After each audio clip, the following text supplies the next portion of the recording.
Hello everybody, welcome back to the Reset Info channel. In today's video, I'll show you how to fix auto brightness not working on your Honor Magic V6.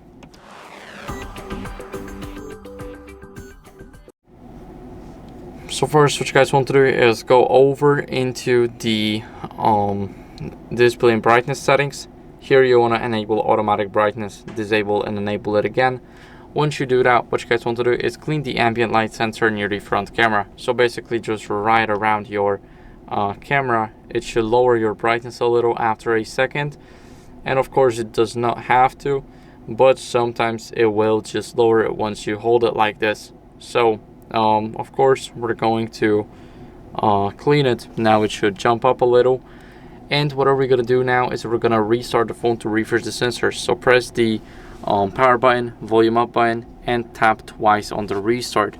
Now the phone is restarting, and I'll see you guys in a second once it is done. After the restart, what are we going to do is we're going to update our software as a last resort. So open up settings. In the settings, swipe down to system and updates and go to software update. Here you want to make sure that you're up to date, as you guys can see. And now if you're not, you will have the button to download and install the latest version at the bottom. So that's how you guys can fix your auto brightness not working. Thank you for watching. If you enjoyed this video, then make sure to leave a like, subscription, and a comment, and I'll see you in the next one. Bye.